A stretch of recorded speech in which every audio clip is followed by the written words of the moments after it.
começando De Frente com a Lei. No programa de hoje vamos conversar com o vereador Gustavo Toigo, do PDT. Ele vai falar sobre um projeto de lei feito em parceria com o vereador Joarce, também do PDT, que visa aperfeiçoar a legislação vigente que trata da poluição sonora em Caxias do Sul. Tudo bem, vereador? É um prazer recebê-lo. Prazer é nosso, Fábio. É sempre bom estar com vocês aqui no programa De Frente com a Lei. Nós temos essa situação hoje que já perdura bastante tempo na nossa cidade, que é a perturbação do sossego e a poluição sonora hoje. É um problema grave em Caxias do Sul de alguns proprietários ou condutores de veículos que têm sons, equipamentos muito robustos instalados em seus veículos e que justamente não tem limites com relação ao volume. Então está ocorrendo essa perturbação em alguns pontos da cidade e nós estamos recebendo todas essas informações, essas reclamações, muitos moradores, inclusive, clamando por providências, já não suportam mais, são muitas situações.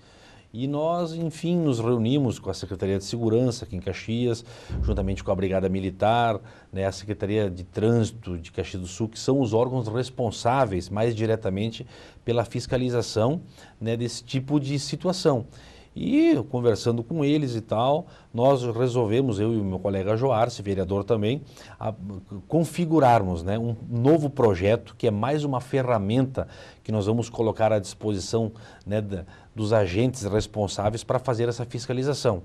Esse projeto, na verdade, ele proíbe a permanência desses veículos em diversos locais da cidade, em locais públicos, em postos de gasolina, em estacionamentos, justamente isso.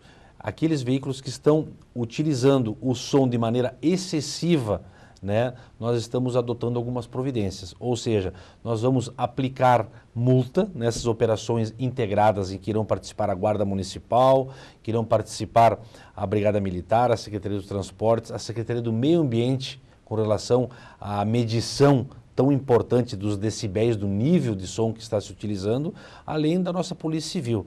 Então, será num primeiro momento, quando detectado isso, o abuso do som nos veículos, nós vamos ter essa operação integrada, essa ação conjunta, de maneira rígida, de maneira forte, de maneira exemplar e modelar, fazendo cessar esses níveis de ruído hoje que são insuportáveis à nossa comunidade. Então nós configuramos esse projeto de lei que está tramitando na casa, ele vai prever a situação, além da multa, a apreensão imediata do veículo para se regularizar, o que o Código de Trânsito já estabelece, mas além disso, a apreensão do equipamento. Porque nós entendemos que a verdade é essa, nós precisamos fazer cessar esses focos de ruído excessivo, mas como é que tu faz isso? Agindo de modo exemplar, numa ação conjunta, apreendendo-se esse tipo de equipamento sonoro que está acoplado ao veículo, rebocado, enfim, fazendo com que se registre a ocorrência e, é lógico, logo após, quem sabe num termo de ajustamento de condutas com o Ministério Público, que é também o responsável, é o titular da ação penal pela perturbação do sossego, possa fazer ali a aplicação da pena, a transação penal, e aí eles resolver se vão devolver ou não o equipamento. Eu acho que, nesse sentido, o projeto vem com mais rigor. É uma ferramenta que nós estamos para tentar ajudar a resolver, Fábio, este problema da poluição sonora. Vereador, essa questão da poluição sonora é interessante para quem está nos acompanhando, sobretudo o interesse e o esforço que a Câmara tem despendido nesse assunto. Eu lembro que em outros momentos a ex-vereadora Jane Petef, o atual vereador ainda Renato Nunes, também trataram desse tema por meio de projetos, e esse dispositivo que os senhores tentam apresentar, o senhor com o vereador Joarce, vem no sentido de aperfeiçoar essa situação. Nós temos uma limitação, se eu não estou enganado, o senhor pode acrescentar ainda mais, que é a questão dos 60 decibéis na área urbana. A partir disso, e a equipe de fiscalização da prefeitura tem os equipamentos que medem e que indicam se está ou não excedendo o som, por assim dizer, se realmente foi infringido ou não. Que tipos de poluição sonora, quando o senhor trata, por exemplo, na questão dos postos de gasolina, o mais comum é ver os chamados carros com som alto, mas também há, às vezes, questões de shows realizados a céu aberto, sem a devida autorização do poder público. Que episódios o senhor tem verificado mais e que chegaram ao seu gabinete por meio de reclamações, enfim, o que o senhor tem visto de maior infração nesse sentido para então demandar um aperfeiçoamento dessa legislação? Olha, Fábio, é justamente isso. Os relatos que têm chegado à nossa comissão, aos nossos gabinetes, é justamente a permanência ou circulação desses veículos que utilizam esse equipamento, né, muito potente, né, que utilizam inclusive o som acima dos limites permitidos pela legislação, são veículos que ficam estacionados nas vias públicas, próximo a áreas residenciais, muitos deles inclusive aqui na área central, onde que nós temos muitos moradores, né, pessoas que residem nos seus lares e que estão achando, né, isso insuportável. Então, além de, inclusive, alguns postos de gasolina, nas imediações dos postos de gasolina, e inclusive festas no interior do município, aquelas festas raves chamadas, né, muitas vezes sem autorização do município. Que também atrapalha o morador rural. Exatamente, a gente sabe que o nosso colono, o nosso agricultor, o pequeno produtor exerce todo um trabalho durante o dia, né, nos seus afazeres, né, do campo e chega de noite e gostaria de descansar. E também existe área urbana no interior, a gente não pode ignorar isso, né? A parte urbana também sofre com isso, quem tem casas, vamos supor, em Ana Rec, em Santa Lúcia, de repente o sujeito pensa, não, Santa Lúcia é um ambiente mais pacato, então eu vou lá no meio do centro, próximo à igreja, estourar o som. Também não é possível, né?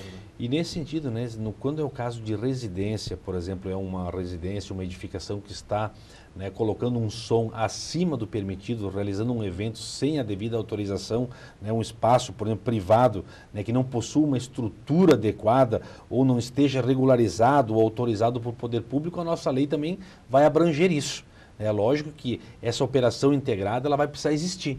Claro. Essa cooperação dos órgãos que vai ser fundamental para que isso ocorra. E para tudo isso tem níveis, né? Por exemplo, na área residencial hoje, tu pode utilizar no horário diurno até 60 decibéis. E zona industrial até 70 decibéis. Então, nesse sentido, a Secretaria Municipal do Meio Ambiente vai ser vital porque é aquela que é responsável para fazer a medição. Nesse sentido. Então, esses eventos musicais, alguma realização desses eventos sem autorização da prefeitura, né, nós estamos justamente fazendo uma proibição, né, da permanência ou que se utilize esses equipamentos, né, que reproduzam esse som perturbador. Né? Então, no descumprimento dessa lei, além da multa, que ela vai variar de acordo com a intensidade entre 30 e 300 VRMs, que isso perfaz, você tem o cálculo hoje na faixa de 700 a 7 mil reais. É, mais ou menos isso, pelo cálculo do valor de referência municipal. Vai ser aplicado de acordo com o nível de perturbação. Então, ocorrendo a perturbação, né, o município, né, vai ser acionado. É lógico que nós vamos precisar, essa lei vai dar o amparo para que esses órgãos se estruturem numa força-tarefa, numa ação conjunta, né, numa blitz integrada, por exemplo, para barrar e tentar cessar esses focos. Do município com as polícias, digamos. Municípios Polícia Civil, Brigada Militar. Não adianta, nós precisamos... Representantes do Ministério Público, enfim. Quanto mais pessoas responsáveis que vão trabalhar no processo, que tenham a competência, é importante que trabalhem. Agora, nós também previmos, né, Fábio, no nosso projeto de lei, uma situação interessante. Não adianta nós, por exemplo, punirmos, estarmos vigilantes, termos a ferramenta, que também é um escopo, mas também não termos uma alternativa. Então, o que nós colocamos? Que no projeto de lei nós vamos autorizar o município para licenciar alguns espaços para a realização desses eventos musicais. Então, o município, por exemplo, vai encontrar uma área, né, nas proximidades, por exemplo, de uma área fora do perímetro urbano, vai ver as condições que está aquela área, se ela vai poder suportar, por exemplo, um nível de ruído um pouco elevado, e aí sim, vai fazer com que licencie a área, né, com as condições ambientais tranquilas, né, evitando que ocorra a perturbação do sossego, que essa é uma grande, né, reclamação da sociedade. Então, nós vamos estar propondo na lei que o município possa licenciar esses espaços para a realização desses eventos musicais. Mas de forma temporária. De forma temporária, não com alvará, né, questão de bombeiros, para ser realizado com início, meio e fim. Mas teria a cobrança de custeio? Vamos supor que o município encontre no interior do município uma área rural ou um espaço que eventualmente ele cedesse, se daria de forma gratuita ou ele cobraria pela concessão desse espaço? Vamos supor, o sujeito vai promover um festival com músicas, enfim, e aí o município autoriza, então, a utilização de determinada área por uma noite. O promotor do evento, no caso, vai ter que pagar por esse alvará? Uma suposição. Nesse sentido, sim, Fábio, isso já ocorre hoje. Por exemplo, a Secretaria do Urbanismo, quando ela é solicitada, quando ela é instada, né, para autorizar algum tipo de evento em algum local, já existem as taxas que tu deva pagar para obter essa... Isso já é lei. Agora, é lógico, se o município vier a licenciar uma grande área para que ocorra lá, por exemplo, uma festa, uma competição, né, com som automotivo, que hoje a gente respeita as pessoas que também estão se organizando, né, de maneira, em forma de entidades para competirem em competições nacionais, regionais, estaduais. São encontros. São encontros. Então, quer dizer, o município tem que estar atento para que isso não ocorra de maneira desorganizada ou que venha a perturbar o sossego da nossa comunidade, que precisa do descanso. Então, eu entendo que nós não podemos compactuar onde existe uma área pública, por exemplo, uma via, e ali, por exemplo, estacione um veículo, abre o seu porta-mala e fica aí 7, 8, 10 horas com um som altamente excessivo, né, perturbando, né, infringindo a lei de trânsito e inclusive cometendo um crime ambiental, que também as pessoas são passíveis hoje de serem enquadradas num crime ambiental.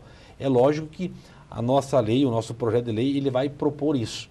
Ele vai fazer com que essas entidades se unam em uma ação mais integrada, mais globalizada e mais efetiva para diluir esses focos. Eu acho que a Câmara está dando esse exemplo. Volta e meia, nós somos procurados, né, e temos que dar essa resposta, né, inclusive pelo nosso poder político, a nossa voz que nós temos, fazer chegar às outras entidades que não são afetas ao município, mas que elas precisam agir, porque inclusive nós temos leis superiores, que o Código de Trânsito Brasileiro é uma, a Lei dos Crimes Ambientais é outra, mas se nós, que somos representantes, Fábio, da comunidade, não instigarmos para que isso ocorra, aí fica um pouco mais difícil. Então nós levantamos o problema, colocamos em projeto de lei e ainda temos a possibilidade de discutir isso no plenário, fazendo com que inclusive a nossa imprensa divulgue isso, ela tem feito essa divulgação, para que aquele que está perturbando, infelizmente, tenha o rigor da lei. Na questão das punições, como o senhor mesmo citou, há uma escala de multas que o projeto prevê, que em valores, para que as pessoas entendam, os projetos sempre falam em valor de referência municipal, que hoje é um valor um pouco superior a R$ 23. Então as multas são quantidades de VRMs, como se fala, de 30 a 300, o senhor está prepondo, que vai de uma faixa de R$ 700 a pouco mais de R$ 7.000. Como é que se daria isso? O sujeito, ao infringir a lei pelos decibéis, ele teria uma advertência e depois multa, ou ele automaticamente já seria multado e depois aumentaria esse valor? Como é que se dá a escala de punições? Porque, infelizmente, em muitos casos, as pessoas só aprendem a partir de multas, que é o que a gente tem visto no trânsito. Após as pessoas perderem carteira, serem multadas, aí começam a se reeducar, então não infringir mais a lei. Como é que se daria essa escala de punições para quem está nos acompanhando entender melhor? Eu acho que a tua reflexão é importante, Fábio, porque é isso, né? Tem muitos brasileiros que só começam a cumprir a lei, a agir de acordo com a lei, quando começa a pesar no bolso. Que é uma pena, mas enfim... É uma pena, mas é uma realidade e nós temos que trabalhar, né, no sentido de que ocorra, né, o cumprimento da legislação. Então, na verdade, o que acontece? A fiscalização, nesses casos de perturbação, de poluição sonora excessiva, ela vai ter que agir. Ela vai ter que agir, como eu te falei, em blitz, em operações integradas e tal, e vai ter que, nesse sentido, nessa fiscalização, ela vai ter que medir o quê? A intensidade de ruído naquele momento, emitido pelos veículos. Vamos supor que tem infração. Como é que acontece esse processo de penalização a partir das multas? Exatamente. Isso, como nós temos um equipamento chamado decibelímetro, onde que lá, por exemplo, a fiscalização de trânsito ou a brigada tem esse equipamento, ela vai ter que fazer a aferição. Ela vai ter que fazer a medição, vamos dizer, numa linguagem mais popular, né? Claro. E nós temos níveis hoje, né, a serem cumpridos na nossa política municipal do meio ambiente. Como eu te falei, até 60 decibéis na área residencial. Acima disso, muito acima disso, vai fazer com que a multa seja maior. Nós colocamos hoje que o infrator, né, ele vai ser penalizado, que pode ser o proprietário do veículo ou ambos. Porque muitas vezes não é o proprietário que está guiando o veículo, pode ser o filho da pessoa, pode ser o que recebeu o veículo emprestado. Então, esse pagamento de multa vai ser de acordo com a intensidade. Quanto mais intenso for o nível de ruído, por exemplo, ele começa com 30 VRMs, que é R$700. Se ele estiver muito acima disso, pode ser aplicado 100 VRMs. Se estiver muito acima, 500, até chegar, aliás, 150 até chegar a 300 VRMs. E quem calibra essa densidade é a própria fiscalização. A própria fiscalização vai ter essa capacidade de, ao medir, a fazer a ferição do nível de ruídos, bom, chegou ao mínimo, passou pouco do mínimo, como funcionam as multas de trânsito? O fiscal é que calibra essa questão. Vai calibrar, vai fazer o auto de infração, vai ser emitido isso. Eu acho que nós precisamos, de vez por todas, Fábio, até para que isso não seja futuramente desconstituído lá no judiciário, fazer um trabalho de alto nível. Essa lei está propondo isso. No sentido de educar. Educar. Nós estamos propondo, né, que em caso de reincidência essa multa seja aplicada em dobro, mas também propiciando que aquele que vai ser multado tenha o direito à sua ampla defesa. Né, tenha direito de apresentar as suas provas, tenha direito ao contraditório no processo administrativo. Nada vai ser feito à revelia da lei. É que o auto de infração, para que as pessoas entendam, não é assim. Na fiscalização, o sujeito é multado e já paga na hora. Não, ele gera um auto de infração que depois vai em multa. Para análise, e aí Claro. sim para liquidar uma multa ou não. Se o sujeito recorrer e for aceita a defesa, bom, aí pode ser relativizada até que ponto. Essa é a parte, Fábio, que ocorre, na verdade, quando a gente trata das questões de crimes, de infração de trânsito. Nós temos o artigo 228 que fala que essa infração, quando tu estiver utilizando sons excessivos, né, poluição sonora, isso é uma infração grave. Isso é do Código de Trânsito? Do Código do CTB, né? E dentre as medidas administrativas, tu pode reter o veículo. Claro. Então, essa é uma das medidas. A outra é justamente isso. Se constatou que está ocorrendo a perturbação, isso já é uma contravenção penal, ou seja, é um crime menor de perturbação de sossego que tu pode levar para a delegacia a pessoa, recolher o veículo pelo Código de Trânsito e já aplicar nele um boletim de ocorrência de perturbação de sossego. E aí sim, isso vai para o judiciário e lá vai ser feito lá, é um crime, como se diz, de menor potencial ofensivo. Existe um rito, mas que é grave. Mas existe. Mas é grave. É grave. Ele começa... entendam a importância, porque muitas vezes o sujeito acha, não, vou botar um som alto lá e, enfim, vou discutir, me incomodar, mas não. Tem a certa gravidade, a legislação, como o senhor coloca, que está propondo, vai dialogar com o próprio Código Penal e o Código de Trânsito brasileiro em vigor. Então, tem que ter um certo bom senso de consciência de não provocar essas questões. Vereador, o seu projeto está tramitando pelas comissões da Casa, para que as pessoas entendam, existe um rito legislativo até que ele, por meio de emendas ou pelos pareceres das próprias comissões, chegue ao plenário e, enfim, seja apreciado e, em recebendo a aprovação dos vereadores, é encaminhado para a sanção do prefeito para aí sim entrar em vigor. Nessa etapa final, vereador, eu gostaria que o senhor colocasse o que vem sendo a sua experiência como líder do governo, para que as pessoas entendam todos os anos, o prefeito delega a um vereador o papel de representar a administração municipal no âmbito do legislativo. O que significa isso?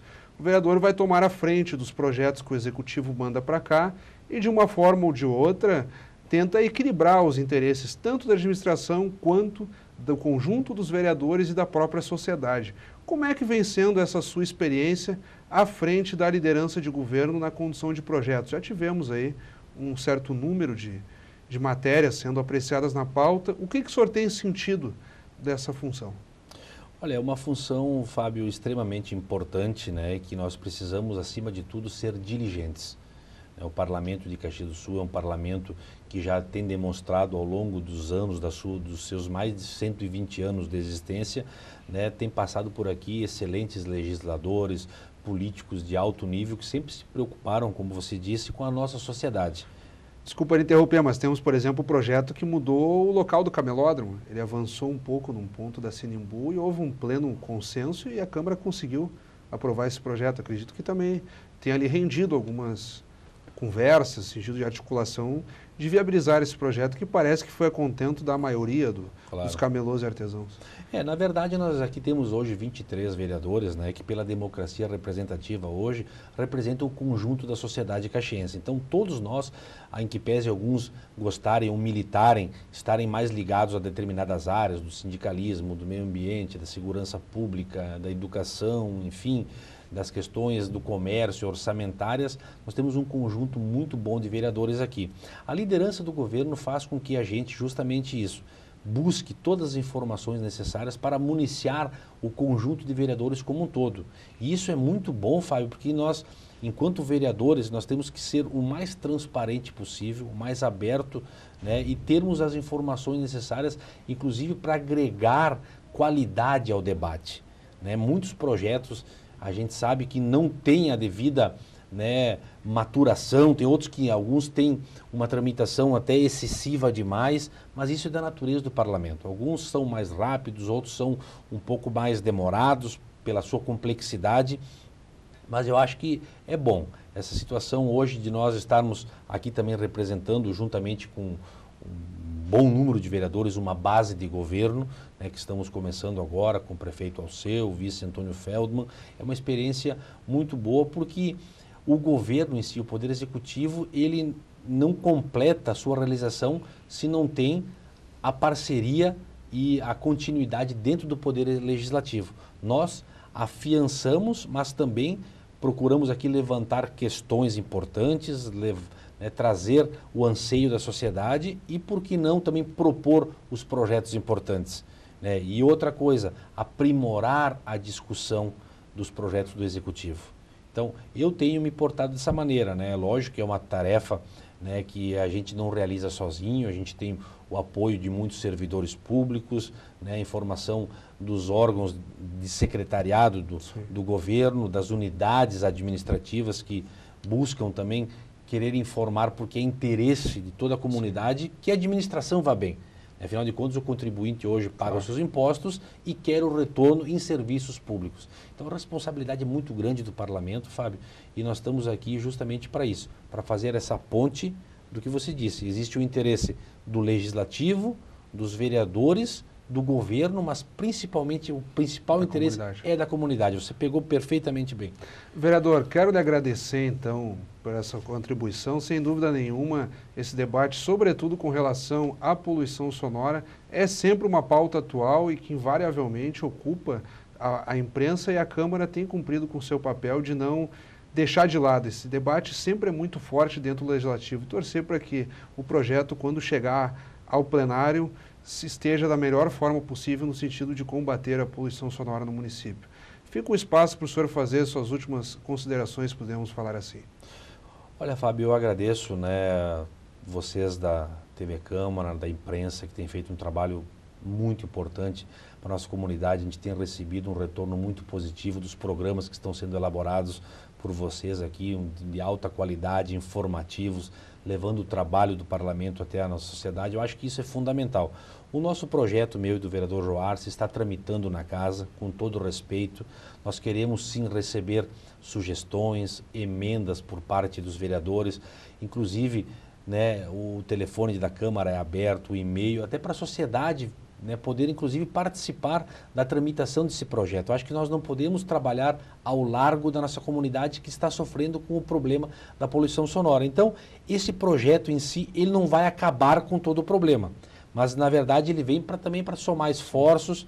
É uma ferramenta importante que vai disciplinar essa ação padrão, vai tentar encontrar locais para que se faça, né, esse tipo de competição, esse tipo de uso desse equipamento, né? Agora é isso, ele vai dar respaldo, ele vai ajudar essas instituições públicas a combater isso, vai dar respaldo, né?